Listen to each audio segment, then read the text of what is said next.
prosperidade, príncipe da paz, nos ensina, num contexto espiritual, o nosso próprio progresso de nascimento espiritual e crescimento espiritual.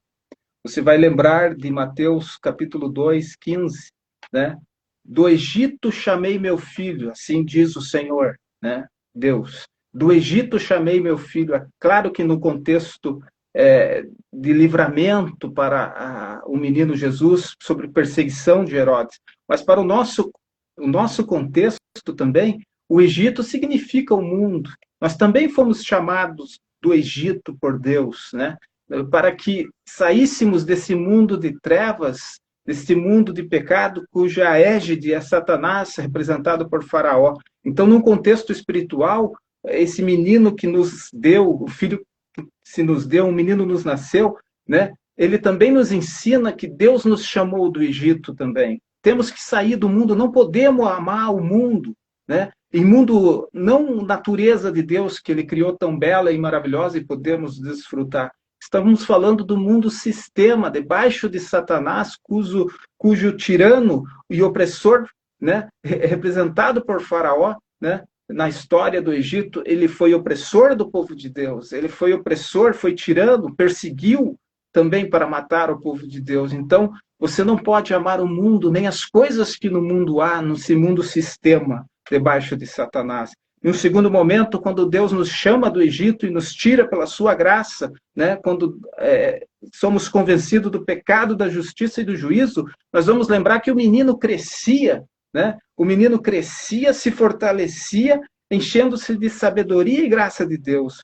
Nós também saímos do Egito não para ficar estagnado, mas nós temos que ter o crescimento espiritual, assim como Cristo. Afinal, somos cristãos. E ser cristão é ser igual a Cristo. Então, também está falando de uma responsabilidade nossa. Quando olhamos para o Natal, nós temos que lembrar que saímos do Egito também. Quando olhamos para o Natal, para o nascimento desse menino, nós temos que lembrar que ele crescia em graça diante de Deus e dos homens. Como está teu crescimento espiritual? Você estagnou ou você está crescendo dia após dia na graça e no conhecimento de nosso Senhor e Salvador Jesus Cristo? Eu tenho que crescer na graça, mas eu também tenho que crescer no conhecimento de Deus. Eu tenho que amar a palavra de Deus, eu tenho que me aprofundar nas santas escrituras, mas eu tenho que também ser cheio da graça de Deus na minha vida, né? E isso nos ensina um menino. Ele sai do Egito, ele é chamado pelo Pai. Nós também saímos, ele cresce, ele vai crescendo, se desenvolvendo em sabedoria, graça diante de Deus, né? Graça sobre ele, né?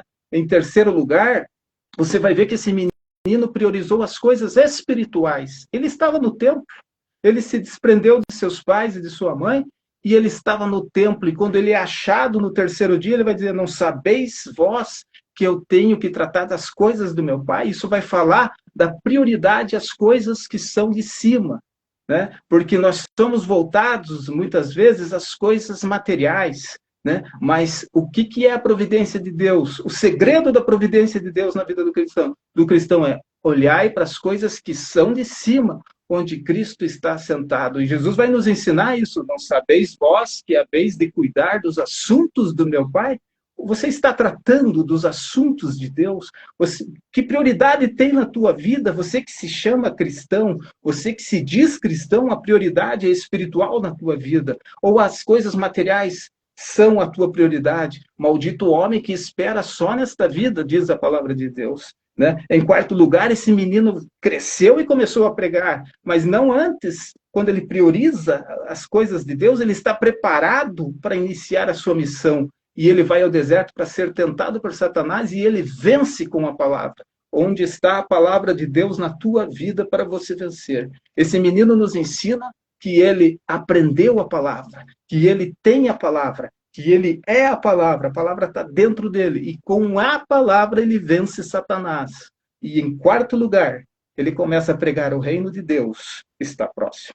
Se arrepende. Você tem pregado? Você tem alçado voz aos que estão perto de você? Você tem alçado voz aos que estão ao teu redor? Você tem feito a dissipação das trevas que cercam as pessoas no teu ambiente de trabalho? Você tem feito a dissipação das trevas na tua família? Qual é o teu compromisso com a palavra, você tem alçado a voz, você tem gritado a palavra de Deus para a tua família, né? Você tem ensinado. E pregar é alçar voz. Você tem que também ensinar a palavra de Deus como sacerdote do lar. Você tem que ensinar. Pregar é alçar voz, mas também é ensinar. Pregar também é ter o testemunho de Cristo, né, na nossa vida, na nossa vivência. Tenho que ter o próprio espírito da profecia na minha vida. Eu tenho que também ter o evangelho de Cristo na minha vida para poder pregar. Então, quando eu prego, quando eu tenho o testemunho de Cristo, quando eu tenho o ensino, quando eu tenho o evangelho, né, e quando eu alço a voz em minha casa, em minha vila, em meu bairro, em minha cidade, né? E tenho principalmente o testemunho de Cristo. Então, o menino que nos nasceu nos ensina tudo isso, Arielso. Amém, pastor. Amém, meu querido irmão. Foi uma bênção, pastor.